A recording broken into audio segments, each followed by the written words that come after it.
Your mouth is dry right now, not because you are thirsty, because the water that was just in your body is gone. All of it, every drop inside every cell you have ever had just vanished, and your heart is already struggling to pump blood that has nowhere near enough fluid left to move. Not metaphorically, not as a warning sign. Right now, in this scenario, 60% of your body weight just ceased to exist. The water inside your blood cells, your muscle fibers, your brain tissue, gone. Your heart is still beating for about another 4 seconds. And before this video ends, you are going to see two things that nobody talks about when they cover this topic. The first involves the sky. The second involves what happens underground. And it is the part that makes this scenario permanent. Every living thing on Earth dies in the same second, not slowly, not with warning. You do not feel thirsty first. Your cells simply stop functioning because the water that made them cells is no longer there. Your skin tightens across your face. Your eyes go dry and hard. Your tongue presses against teeth it can no longer move past. This happens to every human, every animal, every insect, every plant, every bacteria on Earth simultaneously. The oceans are gone. The rivers are dry channels of cracked mud. Your kitchen tap hisses with nothing. Every swimming pool on Earth is an empty concrete hole. Every glass of water sitting on every table and every home on the planet is just an empty glass.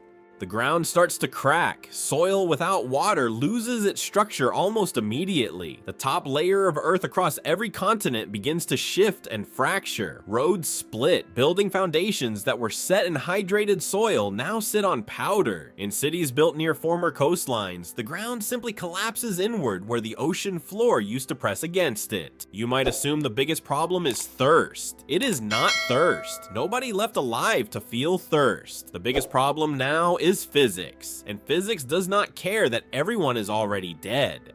The atmosphere is changing. Water vapor makes up a small but critical portion of the air you breathe. Without it, the air becomes drier than the driest desert ever recorded. Static electricity builds across every surface. Dust that was once soil lifts into massive clouds and moves across the continents driven by wind that now has nothing to slow it down. No trees, no grass, no moisture to weigh the particles down. Lightning begins. Massive, continuous planetary lightning. The static charge in the dry atmosphere has nowhere to go except down. Fires start across every continent simultaneously, and with no water to stop them, they burn everything that is left to burn. The temperature swings begin. Water regulates heat. The oceans absorb heat during the day and release it at night, keeping temperatures on land within a range that makes life possible. Without them, the side of the Earth facing the sun heats to temperatures that would melt aluminum. The side facing away from the sun drops toward the temperature of open space. In 12 hours, the Earth's surface temperature range goes from the moderate variation we know to a swing of hundreds of degrees between day and night. The fires burn out, not because anything stopped them, because they ran out of fuel. Every forest, every grassland, every wooden structure on Earth burns to ash in less than 24 hours. What remains is rock, metal, concrete, and dust. The sky above is black with ash and brown with dust clouds that circle the entire planet. Here is what nobody covers in this scenario. The rocks are crying, not literally, but geologically. Something remarkable and terrifying begins on day 2. Water is not just on the surface of the Earth. It is inside the Earth, bound into the crystal structure of minerals deep in the crust and mantle. With the sudden absence of surface water pressure, which the oceans provided for billions of years, the crust begins to respond. Volcanoes that were dormant activate. The pressure that kept magma contained was partly the weight of miles of ocean above it. Remove that weight and the magma finds new paths upward. Dozens of submarine volcanic systems, now exposed on the former ocean floor, begin erupting simultaneously into the open air. The former ocean floors are visible for the first time in billions of years. Mountain ranges taller than Everest run along the mid-ocean ridges, now exposed. Trenches deeper than any canyon on the surface gape open. The Earth's real face, the one that has been hidden underwater since before life existed, is finally visible, and it is not the blue planet anymore. It is a scorched, fractured alien rock. Every geography textbook ever written is now wrong. Every map is fiction. The planet that school taught you about, the one with 7 continents and 5 oceans, no longer describes the object you are standing on. The actual landmass of Earth without its ocean covering is roughly 40% larger in visible surface area than what we called land before. There are plains down there that dwarf the Sahara. There are mountain systems that make the Himalayas look like a foothill.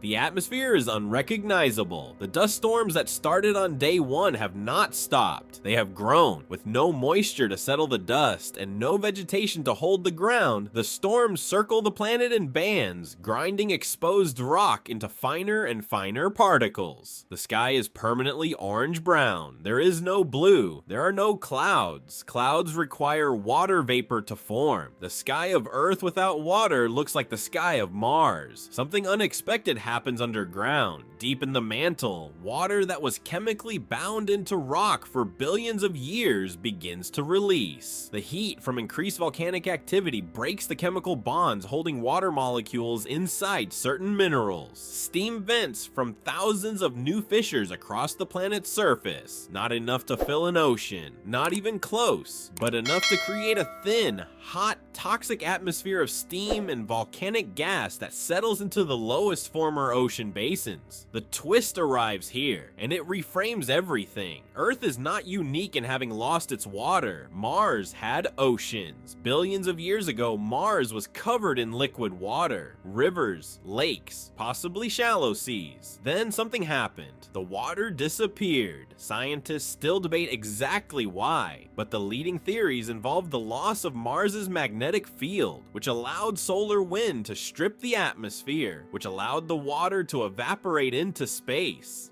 1 year after water vanishes from Earth, our planet looks identical to what Mars looks like today. Cracked red-brown surface, thin toxic atmosphere, exposed geological formations that have not seen air in billions of years, dust storms that circle endlessly, the occasional volcanic vent releasing trapped moisture in quantities too small to matter. We have been looking at Mars as a dead alien world, a curiosity, a destination for future exploration. What if it was a warning? What if Mars did not always look like that? And what if whatever happened there can happen here? Next time you run the tap and wait for it to get cold, you're waiting for something that took 4 billion years to get there. Maybe do not wait too long. If water disappeared tomorrow and you could save one thing, not a person, one object, what would it be? Leave it in the comments.